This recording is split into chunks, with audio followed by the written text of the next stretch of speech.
This is the Chenese Lewis Show, the #1 podcast for plus-size women. With your host, the queen of curvy conversation, Chenese Lewis.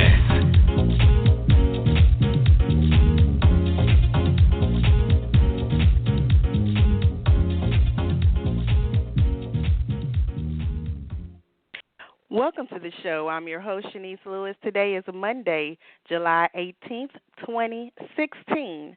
Make sure you follow this podcast social media pages on Facebook at Chenese Lewis Show and on Twitter and Instagram at Chenese Show. You can also subscribe to the show on iTunes and Google Play Music so you never miss an episode. Today we have a very special guest, Philomena Kwao. Philomena is a British model represented by Jag Models. After receiving her bachelor's degree in economics and master's degree in global health management, Philomena was submitted to a modeling contest by her friends. She won and has since built her modeling career in the UK and US, working as a brand ambassador for Torrid and appearing in the New York Times, Sports Illustrated, ID, Essence Magazine, and more. Of Ghanaian descent, Philomena is passionate about women's issues in West Africa, particularly maternal health. She's worked with numerous nonprofit organizations and recently served as the spokesperson for Women to Women International, a global nonprofit dedicated to supporting women in war-torn and conflict-ridden areas. Let's welcome Philomena to the show. Hi. Hi, Chenese. Hi. How are you? I'm good. I'm so excited to have you on the show because, first of all, I'm a fan, so I'm really excited. Thank you. Thank you. Thank you so much for having me. It's really great to be on your show. Thank you. So what was your experience growing up in London? Did you grow up having a positive body image and high self-esteem, or was that something that you came into as an adult? I think being aware of my body and having a positive body image came with modeling, actually. I've always been big. I was big growing up. I was big going all through school. And when I was younger, I wasn't really aware of it. But then as I hit puberty, I suddenly noticed that I was bigger, much bigger and much taller than everyone else. And it did have an impact on me, but not so much so as my skin color. I had real issues with being of a darker skin tone growing up. Mhm. And I read somewhere that was because of music videos was contributed to that. We the black community in London growing up, we listened to a lot of imported media, so imported film, imported music videos, and we would see all the hip hop music videos, all the urban ones, and that's what we marked as our standard of beauty. It wasn't really magazines like Vogue or fashion. It was really the music videos. And in all the music videos, all the girls had that hourglass shape with long hair, right, and very light skin. And so I guess most girls my age growing up in London, black girls especially, that's the beauty image that we aspired to. Right. So you have a bachelor's degree in economics and a master's degree in global health management. Now, prior to getting into fashion industry, did you work in a corporate setting at all? Yes, I actually worked in a hospital, in an acute hospital, in the coding department, which is where in the NHS we have a free healthcare system, but everything still needs to be accounted for and coded. So for every procedure, there's codes attached to it. So I worked in the department that sorted out the funding for a particular hospital. It was very, very different to modeling. Totally different. Mm-hmm. So how did you get started into plus-size modeling? Well, in the middle of my master's, my friend thought I would be a good model, and she did say it a few times, but I dismissed her. And then she actually sent my pictures into an agency called Models One, who were looking for plus-size models, along with the plus-size brand Evans. I think you may have heard of them. They're very popular in the UK. And they called me in to come in. I did a few test shoots, went through the process, and then they called me a few months later and told me that I had won, and it was an incredible experience, quite surreal. I couldn't quite believe it at first. And where did your friend get your pictures from to send? Did she get it from your social media profile, or did you have some nice pictures already? It's quite funny. Social media in itself is quite new. So at the time, it was literally just a picture of me and her on holiday. It wasn't a professional picture. It was just me and her on holiday. And so I read in an interview that you did with New York Magazine site, thecut.com, you said you never thought you would be a model because you think the whole plus size thing is very American. Now, how so? Growing up, I didn't hear the word plus size at all. The first time I heard of the word plus size modeling was actually through the competition. And then even after that, I didn't really understand I didn't understand the movement. I didn't understand what it meant until I moved to America. I think of late, if I talk to my friends and my family in London and I say the word plus size, they now understand what I mean. But I've been modeling for 4 years now, and at the beginning of my career, when I would say the word plus size, everybody would ask me, what is that? So that's what I meant by it's a very American thing. I think the plus size community and the word in itself has existed in America for a long time, and it's quite new to the UK. So what terms did you use in London, like for your clothing section? I really wasn't. I don't think I was aware of a separation in the sizes, and I wasn't aware that there was a different word or a different category for it. Even though I was significantly bigger than a lot of my friends, I was still able to shop on the high street at stores like Primark, which I praise for its inclusivity of sizing. They go all the way from a size 2 to a size 24, all on the same rack. Quite a few shops on the high street do that, so I didn't have that experience of. Got it. Now, one of your latest modeling jobs was appearing in Sports Illustrated, which was a big deal. Do you consider that one of your major career accomplishments? Oh, the story of that is quite funny, honestly, because I quite assumedly didn't know what Sports Illustrated was.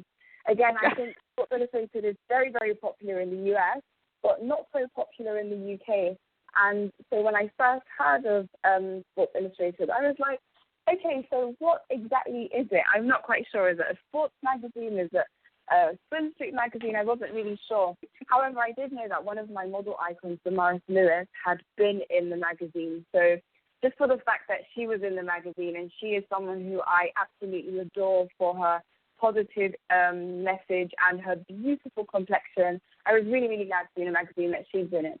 And then after I was in it and it had been released, that's when I realized how much of a big deal it was, how significant it was that Sports Illustrated and Swimsuit 4 had used me and selected my image to be in their pages, and how much of a game changer that was. I'm really, really grateful for the opportunity. Yes. So what would the equivalent to Sports Illustrated be in London? Oh, this is a hard question. I'm not a very sporty person. We're very much into football, soccer, as I believe you call it here. I'm not quite sure. I'm not sure what the equivalent would be. I don't think we have anything that is quite in the culture of the swimsuits and the athletes and everything combined into one. I'm not sure. So that whole concept might be American. Mhm. Yeah, it is. It's very American. So when did you know that your modeling career was going strong enough that you needed to move to America? I think this ties into what the comments I made earlier regarding plus size being relatively new to the UK. I remember when I first started, and I haven't been modeling for very long, 4 years, there were maybe 5 brands. We had Evans, Simply Be, ASOS hadn't even started at that time. There were a handful of brands, and the work itself was very, very limited. I did a lot of editorial stuff, but in terms of commercial modeling, there was only so much I could do. And then when the scouts from Ford came to London and suggested that I would be a good fit to the US, I guess after exhausting everything I could do in England, it made sense that once I finished my degree, I would move over to the US, because that's really the only place in which I could grow. So how did your family feel about you moving so far away to pursue modeling? I think they had a year to go over the modeling thing in itself because I'd always been very academic, and we didn't really have a lot of plus size models, famous plus size models in the UK. So even looking at me and saying to my family members that, oh, I'm a model, it was like, why? But you're big. And I remember my mum thinking it was a scam and marching herself into the Models One offices to make sure that I wasn't being scammed by one of these con artists, because being a bigger woman and being a model, it wasn't something that I think we were used to. It wasn't something we were used to in our community, unless you were, I guess, a video model. It wasn't something that we were used to in the wider sense of entertainment and fashion. So they got used to that first.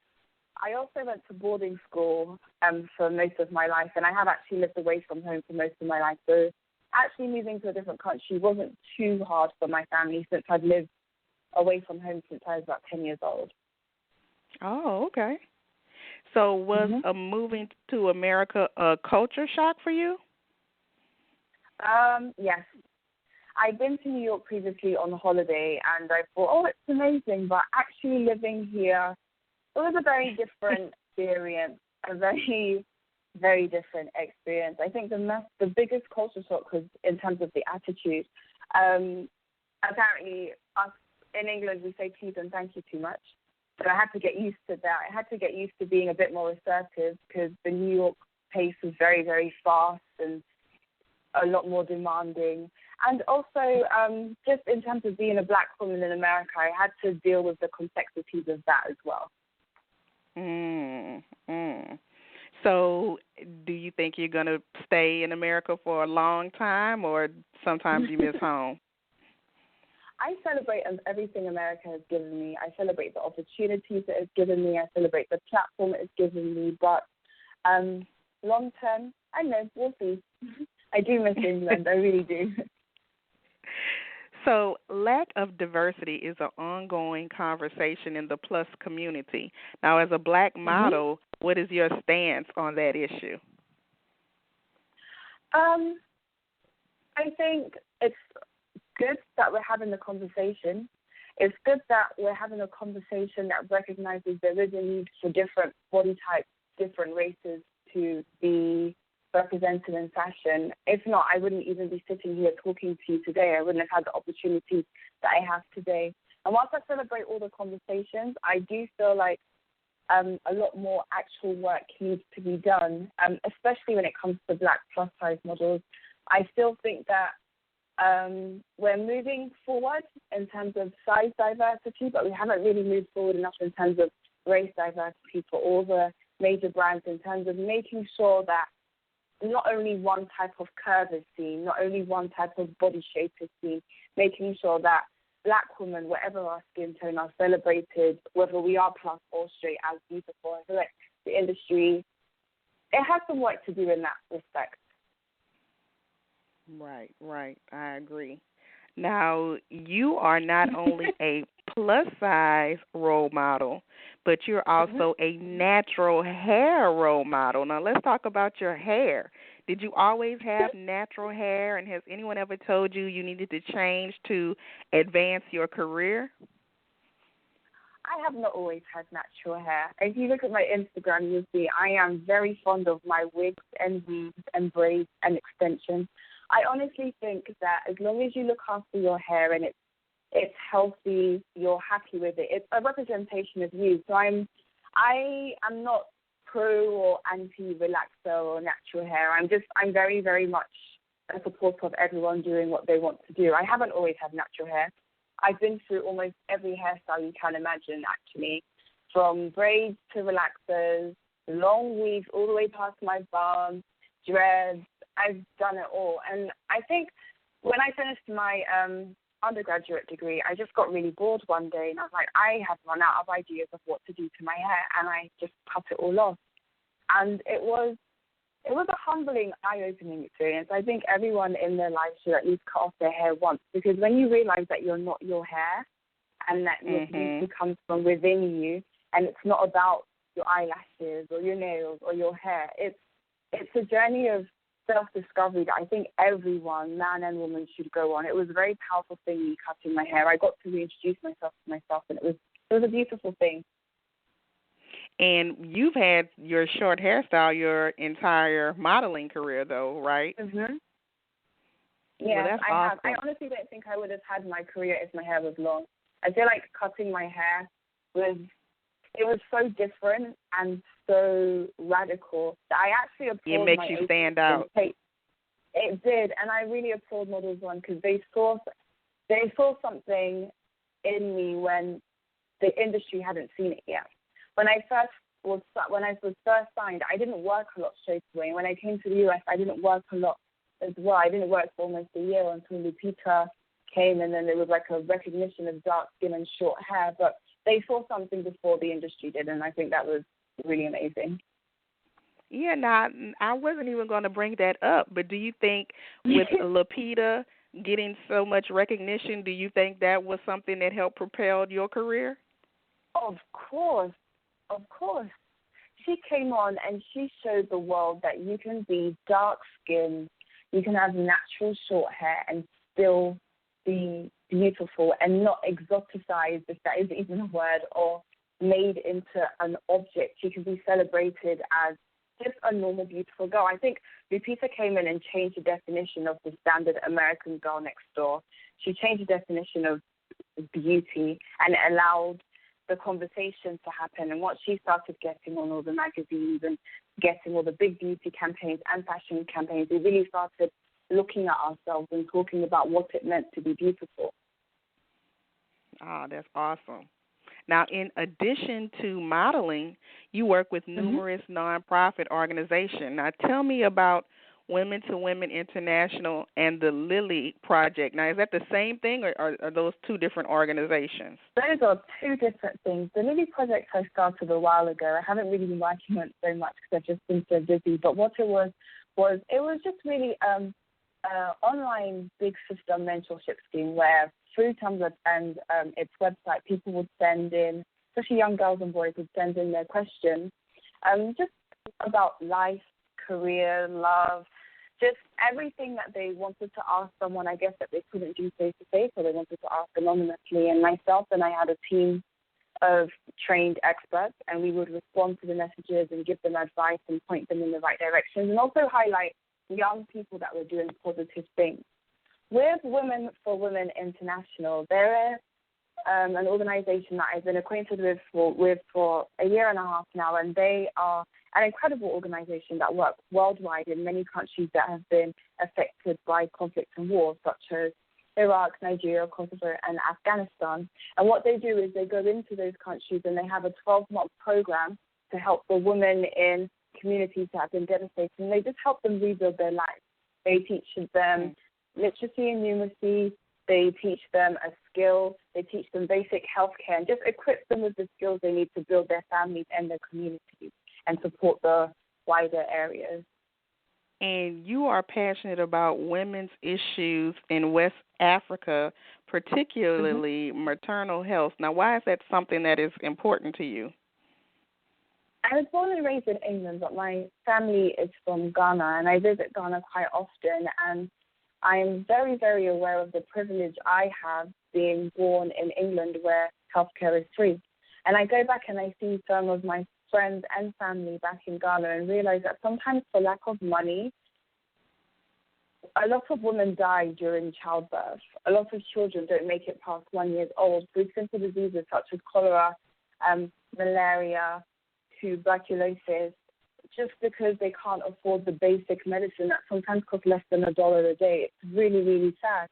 And when I realized that just something as beautiful and as magnificent as childbirth and pregnancy and the act of bringing life into this world can be so, so dangerous for some women in developing countries, and not only developing countries, in the U.S. as well, I realized that we as women need to do more to stand up and speak for women around the world that perhaps don't have the voice to speak about their experiences and to speak about their journeys. And we need to make sure that people are aware that we do have a mental health problem in the world, not only in African countries. West Africa is particularly dear to me because that's where I'm from. But as I've been living in the U.S., I've also realized that the U.S. also has a problem with maternal health. And it's the foundation of our communities. It's the foundation of the society in which we build, and we need to look after our mothers and children. Yes, definitely.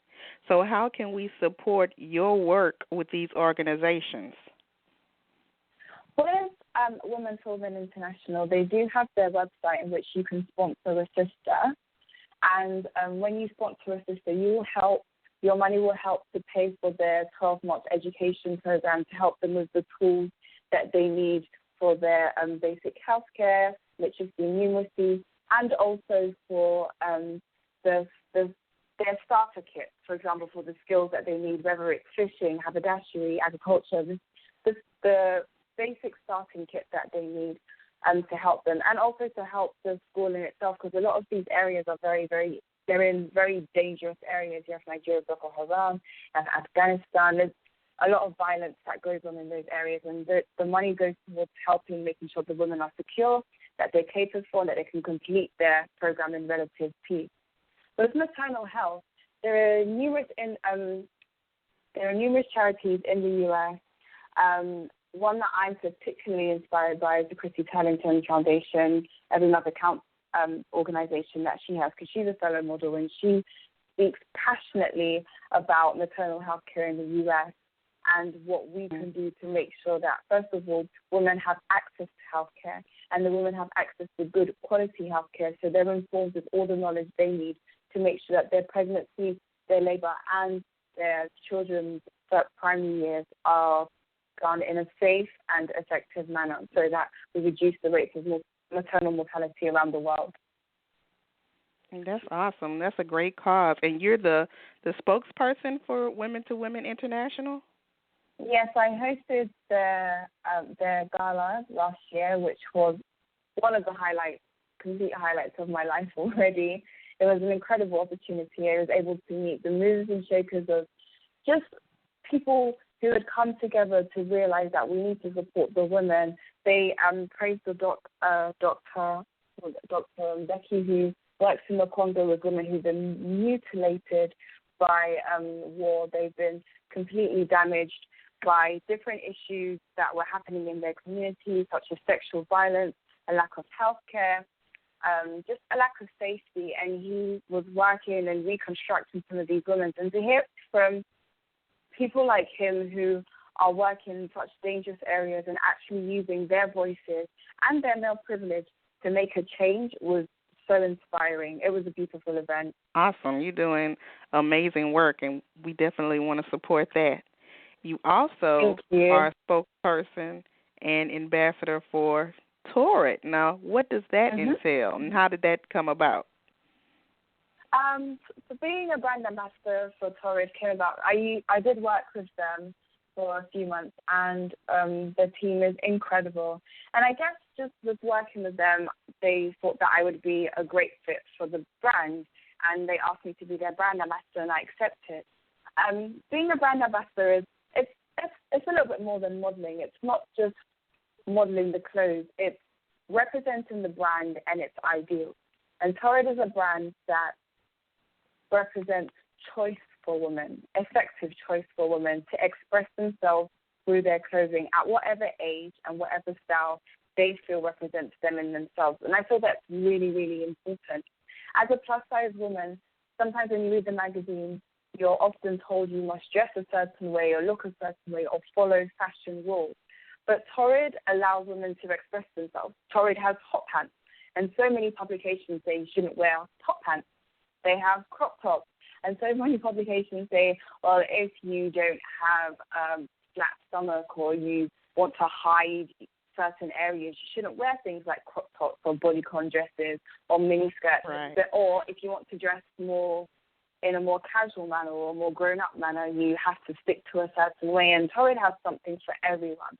And it's just an organization that really, really reflects its customer. They have a beautiful headquarters in California, if you're ever lucky enough to go and visit. But they have a mural that's dedicated to selfies of all of their customers and their customers and wearing their clothes and how they feel. And I just think it's a brand that really listens to the customer and makes sure that they engage and accurately and realistically reflect what their customer wants to see, which is a choice. If I want to wear hot pants, I should wear hot pants. If I want to wear a long skirt, I should be able to. My size shouldn't limit what it is what I can wear. It's a beautiful thing. And Torrid currently has a model search going on. Mm-hmm. As someone whose career launched with a model search, tell the aspiring models listening what a great opportunity that this is. Well, so many girls write in to my Facebook and Instagram page and always ask, how can I become a model? How can I become a model? And this is a great way to be noticed by a major brand.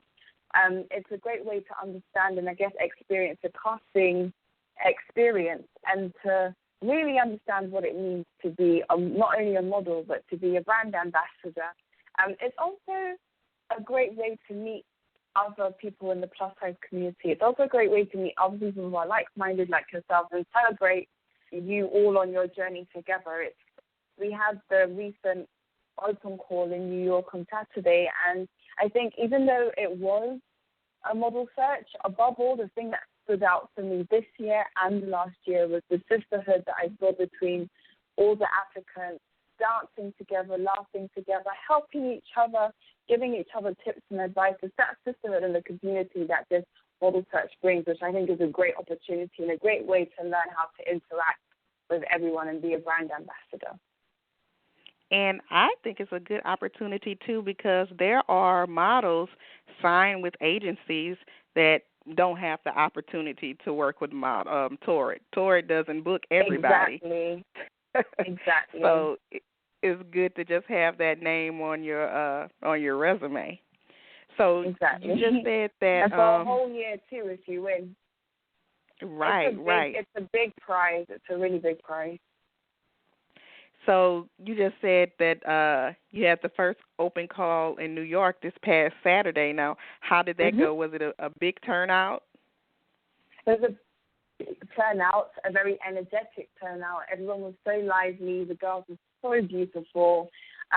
Like I said before, it was the thing that stood out to me the most was just the amount of love that was in the air, the way that everyone helped each other. We all danced together. We laughed together. We had our runway show. It was a real sisterhood, and it's really nice to feel that even though it is a model search, and we can still look at our fellow woman as our sister and our friend rather than our competition. And I think it's so important to highlight the unity that was celebrated there. That's what stood out for me. It was a really good event. I can't wait for the next one. And when you go to the model search and you stand in line to submit, what do? They take your picture there on the spot? So you come in and you register, you get given a number, you sit down in the waiting area where we have fabulous hosts who entertains you, you talk to everyone, there's like a little entertainment, you can take pictures of myself, Gio or Liana. Then you stand in the line and your picture is taken, and then you go into a small room where you talk to one of the casting directors. Nice. So Torrid it's not a daunting process at all. It sounds fun. And then you're in the mall, you can go shopping. You should come. It's a lot of fun. It's more like a party. So there's a couple more stops on the model search schedule. Now, when are your next appearances with Torrid? So I'm in Miami this weekend. The following weekend there is one in Nashville, and then the final one will be in Los Angeles. All right, so you'll be at all of them, all of the model search stops. Yeah, I will be at the one in Miami and in Los Angeles. Oh, okay, got it. Yeah. So, and then Gio will be at the one in Nashville. Perfect. So do you have anything else coming up that we can be on the lookout for? I know you're always doing amazing photo shoots and so much going on. Well, I can't say too much now, but just keep your eyes peeled and wait and see. Fair enough. Always keep them guessing. Right. And tell us your official website.